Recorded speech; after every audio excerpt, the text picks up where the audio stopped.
Welcome back to Ben Oak's Garage, and today we are working on the shop truck, which is a 2012 GMC 1500.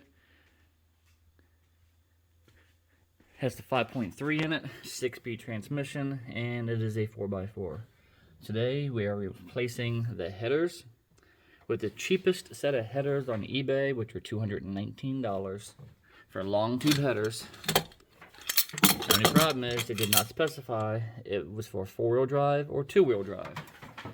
So I'm assuming they were fit, but for $219 it's worth a shot. So taking it over here and seeing what they look like. You want to do the honors?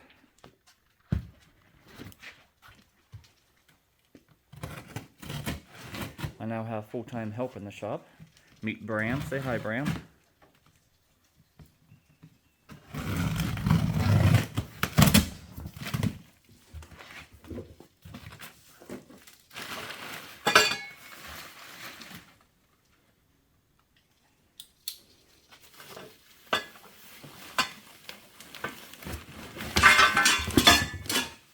Okay.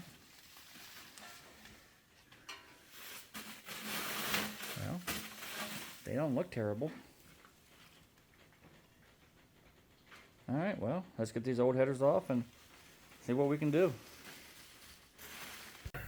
One of the first things I do when I'm taking off the exhaust system is I take off your clamp. Now this clamp actually broke in half, so I had to go out and buy a new one. You take out your O2 sensors, all 4 of them, leave them hang. He's having trouble with that one way up there, but the rest of them came out fairly easy. This one went up there in a hole. Anyways, it went up there. You see it hanging. So once you get them out, then you get your bolts that attach the lower to the upper to the manifold itself. Take them off, 3 on each side, and this whole crossover pipe. Let me zoom out here. This whole crossover pipe actually should drop out right out of your way. If you're not planning on reusing it, you can just cut it off. If you plan on reusing it, you can try to save it. You might have to take out your cross member. I'm hoping I can just drop it out, but we'll find out soon enough. One of the things I noticed about this really cheap kit off of eBay is there's only 1, 2, and 3 places for an O2 sensor. This mid pipe here does not have an O2 sensor in it. So I got to go buy a bung and then weld it on to this. But yeah, no O2 sensor, and it does not come with exhaust flanges. So I'm going to have to cut these and modify these in order to get some exhaust flanges to work. Other than that, I did not cut my pipe up because I wanted to make sure that I want to make sure the new headers will fit first before I get rid of this thing. So I didn't cut it up. I can put this back in.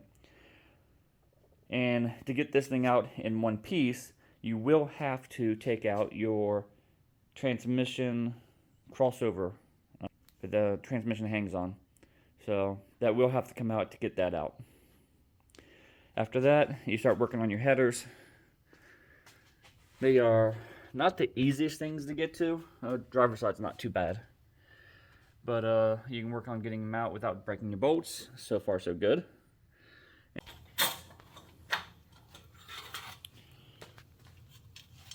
That last bolt that goes in, you can come in through the side of your fender, go over with an extension, and get that last bolt. Everything else you can get from the top, which is relatively easy. He's just going to reach up there now and pull that whole manifold out.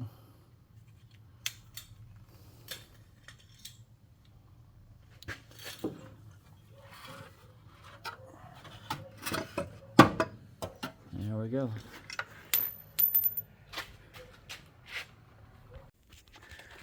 Alright, this is before. You can see we have 2 fingers and after. And this gasket right here, we ended up finding is this right here. We did have to trim it down though, and you can see now we have a pretty decent seal. It's still not the best, but decent. Good enough for me. And now we're just going to do cut the other side, and we got to weld in a O2 bung over on this. And then we can go ahead and start putting them back in. He's just now putting the last of the spark plug wires back on. Everything went together. We ended up doing some slight modification to it. I had to weld on a bung. The exhaust gaskets didn't quite fit exactly the way I wanted it. Of course, one side I used a factory gasket, the other side uses the that number that we had earlier.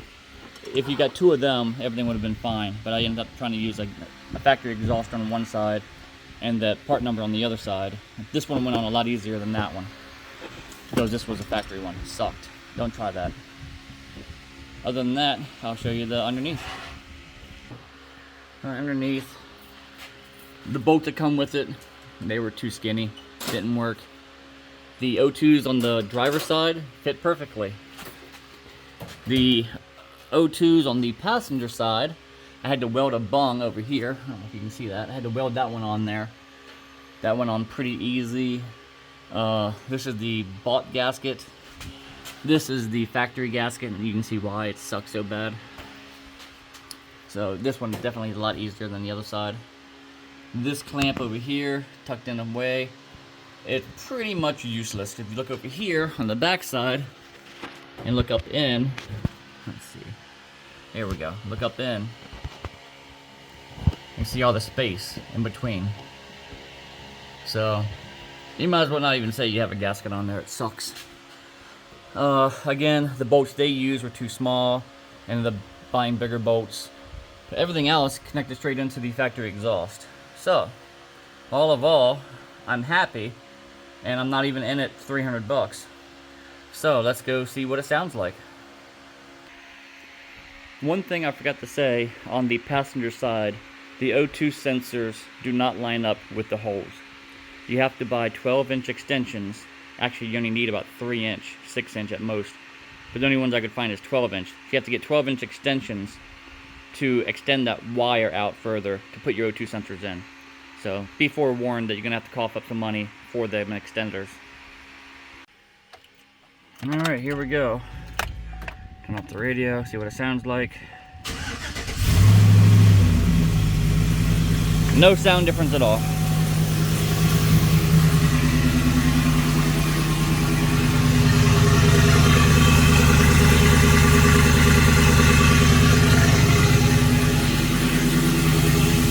So, if you're looking for sound, this isn't the project for you. This is more of a performance item. So,